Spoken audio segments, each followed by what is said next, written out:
जहां तक अमन की बात है, जहां तक पीस की बात है, या लाइन ऑफ कंट्रोल की अगर हम बात करते हैं, जहां पे अभी तो सीज फायर है। देखिए, बात यह है कि थोड़ा सा समझने में भी प्रॉब्लम है। जो घाव जख्मों की आपने बात करी, ये भी सच्ची बात है। इसमें कोई दो राय नहीं है दोनों तरफ से। ऐसा नहीं है कि क्योंकि जो भी हुआ है पास्ट में, तो एक तो वो है ही हिस्टोरिकल पर्सपेक्टिव में। लोगों की मेमोरी जो होती है, याददाश्त होती है, बड़ी लंबी होती है। खासतौर से सब कॉन्टिनेंट में बड़ी लंबी याददाश्तें यहाँ पे लोगों की होती है। लेकिन इसमें यह भी एक बात सच है, आलिया जी, की इंडिया को हर समय प्रॉब्लम रही है कि पाकिस्तान में बात किससे करें। अगर चलिए अमन की ही बात करनी है तो बात किससे करें, क्योंकि ऐसा कई बार हो चुका है। मतलब मैं सिर्फ एक एक एग्जांपल देके इस चीज को मैं खत्म नहीं करूंगा, लेकिन मैं ये बात बताऊंगा कि ये कई बार ऐसा हो चुका है कि जहां पे एक से बात करी और दूसरा डिसएग्री करता है, कुछ और हो जाता है। जब तक पाकिस्तान में और मैं सारा का सारा मलबा पाकिस्तान के दरवाजे के सामने नहीं रखा, इस पर इंडिया को भी काम करने की जरूरत है, ये बात तय है। ताली दोनों हाथों से बचती है। हम कहें किसी पाकिस्तानी सब कुछ कर ले, तो दैट्स नॉट ट्रू। ऐसा होता नहीं है। देखिए ना, फर्क है। You cannot compare Shahbaz Sharif to Modi ji. Modi ji is the boss. India में एक ही बॉस है और उनका नाम है Narendra Modi. But the fact of the matter is that we cannot engage with general Bajwa directly. हम जनरल बाजवा के साथ डायरेक्टली एंगेज नहीं कर सकते, क्योंकि as a democracy we would like to engage with the democratic leaders of Pakistan. और मेरी नजर में पाकिस्तान में अगर कोई एक बंदा है जिसकी क्रेडिबिलिटी है, वो जनरल बाजवा है। बाकी ये देखिए, आज शहबाज शरीफ है, कल कोई और आ जाएगा, परसों तीसरा आ जाएगा। ठीक है। और मैं ये नहीं कह रहा कि पाकिस्तानी आर्मी ने गलत काम नहीं करे। पाकिस्तानी आर्मी ने कई गलत काम भी करे हैं, पाकिस्तानी आर्मी ने मार्शल लॉ भी लगाया, सब कुछ। मैं जनरल बाजवा की बात कर रहा हूं, मैं पाकिस्तानी फौज की बात नहीं कर रहा। आप तो जियो पॉलिटिक्स फॉलो करती हैं, आपको समझ में आ जाएगा, लेकिन व्यूअर्स शायद ना फॉलो करते हो। अक्सर पाकिस्तानी ये हमसे कहते हैं कि यार, जो आपके डॉक्टर जयशंकर है ना, वो कमाल का फॉरेन अफेयर्स मिनिस्टर है, भारत की कमाल की डिप्लोमेसी है। और ये पाकिस्तान अक्सर कहते हैं कि रशिया से तेल भी खरीद रहा है, S-400 भी खरीद रहा है, अमेरिका का भी स्ट्रेटेजिक अलाइज है। देखिए, इसमें कोई शक नहीं है कि नरेंद्र मोदी जी, डॉक्टर जयशंकर साहब, ये लोग बड़े कॉम्पिटेंट हैं। दे आर वेरी कॉम्पिटेंट, इसमें कोई शक नहीं है। पर बात कॉम्पिटेंस की नहीं है यहाँ पे। और मैं बात थोड़ी सी इमोशनल करूंगा, और ये प्रैक्टिकल भी है। इमोशनल बात भी आलिया जी, और ये प्रैक्टिकल बात भी है। और मैं आपको बताता हूं क्या बात है। आपको पता है कि डॉक्टर जयशंकर के सामने शाह महमूद कुरैशी इतने फीके क्यों लगते हैं? ये इमोशनल बात है, ये जज्बाती बात है, लेकिन ये सच है। इनको अपने मुल्क से ना, शाह महमूद कुरैशी को अपने मुल्क से मोहब्बत नहीं है। मैं आपको बताता हूं, इनको चाहे मेरी बात का बुरा लगे, इनको अपने मुल्क से मोहब्बत नहीं। अब ये तो गद्दारी के सर्टिफिकेट बांटना हमारा काम है, आपने भी शुरू कर दिया। नहीं नहीं नहीं, मैं आपको बताता हूं कि बात यह है कि अगर इमरान खान ये बोले कि एटम बम गिर जाए पाकिस्तान पे, लेकिन ये सरकार नहीं रहनी चाहिए, ठीक है। How can you make such a statement? मतलब एक बंदे की बेरोजगारी पूरे मुल्क में आग लगा दी है, एक बंदे की बेरोजगारी, और पूरे झूठ पे मबनी, कंप्लीट लाइज। ये आप जो कहते हैं ना कि नरेंद्र मोदी जी यहां जा रहे हैं, वहां जा रहे हैं, ये भाग रहे हैं, उस बंदे के पास 4 तो कपड़े हैं, एक सूटकेस है, एक 2 बेडरूम का घर है अहमदाबाद में, where is old mother lives. जिस दिन प्रधानमंत्री नहीं रहेंगे, अपने बोरी वस्त्र बांध के अहमदाबाद चले जाएंगे, कहानी खत्म हो जाएगी। देखिए, ये जो है ना, ये बैरागी टाइप के लोग हैं। इनके पास कोई वेल्थ नहीं है, इनके पास कोई चमकती हुई घड़ियां नहीं है हीरे की, इनके पास कुछ नहीं है। ये खाने भी ऐसे खाते हैं कि आपको लगता है कि मतलब कि बिल्कुल सादा खिचड़ी खा ली, थोड़ा सा ये खा लिया, ऐसा इनका खाना है।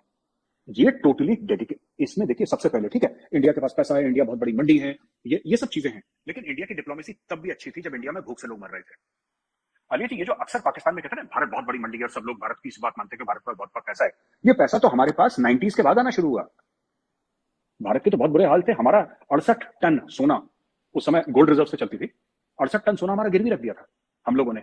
हम IMF के प्रोग्राम में गए, एक बार गए, पर उसके बाद हमने पेट पे पत्थर बांध लिया। हमने बोला कि भूखे सो जाएंगे, लेकिन IMF के पास नहीं जाएंगे। हमने कुछ करा, अपनी पूरी इकोनॉमी को हमने बदला। आज की तारीख में हम दोबारा नहीं गए, एक बार गए थे हम, 90 अर्ली 1991 92 कभी गए थे, उसके बाद कभी नहीं गए IMF के पास। ये कहां से आया? क्या कोई इंडियन कोई स्पेशल ब्रीड है, या इंडियंस के पास कोई ऐसी अकल है, कोई शऊर है, कोई ऐसा इल्म है, ऐसा दिमाग है जो पाकिस्तानियों के पास नहीं? ऐसा that's not true, that's not true. पर हमारा जो भी प्रधानमंत्री है, जो भी हमारा प्रधानमंत्री है, जो भी हमारा आर्मी चीफ है, मैं आपको गारंटी के साथ कहता हूं आलिया जी, किसी का बाहर में प्रॉपर्टी नहीं है। हाँ, बच्चे किसी के सेटल होंगे, डन, दैट इज ओके। बच्चों की अपनी मर्जी है, बच्चे जहां भी जाएं, लेकिन कोई ऐसा नहीं कह सकता कि इसकी डुअल नेशनलिटी है, इसका ये है, इसका ये है, इसका यहाँ का घर है, इसका ये घर है। इन्होंने यहीं पे पैदा होना है, भारत में यहीं में मरना है। और ये जज्बे का फर्क है, ये जज्बे का फर्क है। मुझे एज अ हिंदू मुझे बहुत बुरा लगा, ठीक है। मैं कभी किसी मस्जिद के अंदर नहीं गया, जी मैं कंप्लीट कर लूं अगर आपकी permission। ये प्रॉफिट मोहम्मद के मॉस्क में जाके ये नारेबाजी कर रहे हैं। मुझे तो अभी तक ये बात समझ में नहीं आई कि how can you do this, मतलब कि ठीक है आप बाहर आके गोली मार दो यार बंदे को, आपको गोली मारनी है गोली मार दो यार, अंदर तो बदतमीजी, you should know where you are standing. And इतना as a Hindu who has never entered a mosque in, मैं कभी मस्जिद के अंदर गया नहीं, मस्जिद की सीढ़ियां नहीं चढ़ी, ठीक है, लेकिन इतनी अकल तो मुझे भी है। और जो रियासत मदीना बनाने की बात कर रहे हैं उनमें उनमें इतनी सूझबूझ नहीं है। यही कहना चाह रहा हूं मैं आपसे।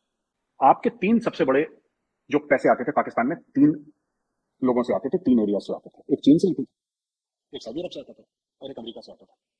अमेरिका लोग गाली दे के अमेरिका का भरता बना दिया खान साहब ने कि ज़हनी आज़ादी ये वो, और उनके अफरीदी साहब पहुंच गए वहां पे कि यहाँ की तो मदीना वही गलत है और दुनिया भर का हमारा लेक्चर देके अमेरिका से आ गए। आपने अमेरिका से रिश्ते खराब कर दिए। अमेरिका से डॉलर आए ना आए मुझे नहीं पता, अमेरिका मतलब सिर्फ अमेरिका नहीं, अमेरिका मतलब एफएटीएफ, अमेरिका मतलब वर्ल्ड बैंक, अमेरिका मतलब IMF, ठीक है।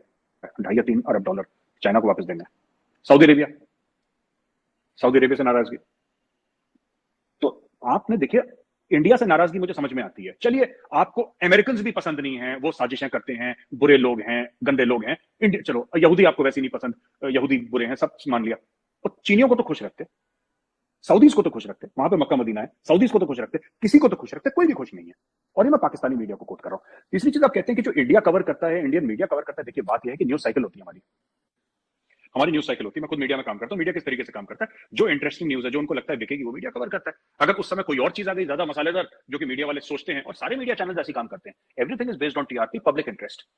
जो आपके व्यूअर्स हैं, because your loyalty in any channel is supposed to be towards your viewers. आपके व्यूअर्स को क्या पसंद है, अगर आपको लगता है कि इससे व्यूअरशिप आएगी तो वो दिखाते हैं, या जो न्यूज इंपॉर्टेंट होती है, जो उनको लगता है इंपॉर्टेंट है, वो न्यूज दिखाते हैं। जब 71 में पाकिस्तान का जब 2 टुकड़े हुए थे, ईस्ट पाकिस्तान बांग्लादेश बना था, इंडिया चाहता तो बांग्लादेश को, जो पाकिस्तान में कहते हैं ना लोग अखंड भारत के बारे में भारत बात करता है, इंडियन आर्मी थी बांग्लादेश में, लाखों की इंडियन फौज थी, और हमारे लिए बड़ा आसान था क्योंकि मुक्ति वाहिनी हमने बनाई थी, मुक्ति वाहिनी को पैसे हमने दिए थे, मुक्ति वाहिनी को हथियार हमने दिए थे, मुक्ति वाहिनी को ट्रेनिंग हमने दी थी। The Mukti Vahini was trained by the Indian army, it was trained by the research and analysis wing. Mukti Vahini को हमने जन्म दिया था, लेकिन वो जो जज्बात थे मुक्ति वाहिनी के दिल में, उसको जन्म हमने नहीं दिया। हमने हथियार दिए, लेकिन जो उंगली थी ट्रिगर पे वो बंगालियों की थी। हमारे रिलेशन बहुत अच्छे थे शेख मुजीबुर रहमान से, और उस वक्त अगर इंडिया चाहता तो शेख मुजीबुर रहमान से बात करके कि आप लोग ये करके किसी भी तरीके से इंडिया कोशिश कम से कम करता। मैं ये नहीं कह रहा कि इंडिया कामयाब हो जाता, मैं ये नहीं कह रहा, पर इंडिया कोशिश करता कि ये पार्टीशन में भी ये एरिया हमसे अलग हुआ था, ईस्ट पाकिस्तान बन गया था, हम इस पे कब्जा। इंडिया ने एक रुपए की कोशिश नहीं करी। इंडिया ने बोला ठीक है अब हम लोग चलते हैं जी, राम राम बाय। हमारी फौजें वहां से निकल गई, कुछ हफ्ते महीने के बाद जब भी निकलना था वो निकल गई। We left and we give the keys of the kingdom to this thing. तो हमने देखिए इंडिया में, मैं आपको बताता हूं कि एक और हमारी जो धार्मिक ग्रंथ है रामायण, उससे भी मैं आपको एग्जांपल देता हूं कि ऐसा क्यों, क्योंकि हमारा जो रिलीजन है वो भी हमें यही सिखाता है। जब प्रभु श्री राम ने रावण को हराया था लंका में, तो पूरी लंका खत्म हो गई थी, जो अब श्रीलंका बोलते हैं जिसको, तो वो खत्म हो गई थी। लेकिन जो रावण का छोटा भाई था विभीषण, उसको लंका का राजा बनाया और वो वापस आ गए, उन्होंने कब्जा नहीं करा लंका के ऊपर। तो ये जो पाकिस्तान में ये बात है कि भारत कब्जा कर लेगा, भारत की ऐसी कोई पॉलिसी नहीं है कि भारत किसी और मुल्क पे कब्जा करे, और हमारे लिए ज्यादा मुश्किल भी नहीं है। हाँ कुछ मुल्क मिले हैं हमारे साथ, बिल्कुल मिले हैं, लेकिन fact of the matter is that हमने मालदीव्स में ऑपरेशन करा था, हमने श्रीलंका के अंदर ऑपरेशन करा था, ऑपरेशन पवन कई साल चला, हम लोग छोड़ के आ गए श्रीलंका, हम लोग छोड़, हमें किसी में इंटरेस्ट नहीं है। हमारी प्रॉब्लम है कि जो चाइना पाकिस्तान इकोनॉमिक कॉरिडोर है वो पाकिस्तान ऑक्यूपाइड कश्मीर और गिलगिट बाल्टिस्तान से आता है, जिसको एक 1994 का इंडियन पार्लियामेंट का रेजोल्यूशन ये कहता है कि वो जमीन हमारी है। This is a parliamentary resolution. मसला ये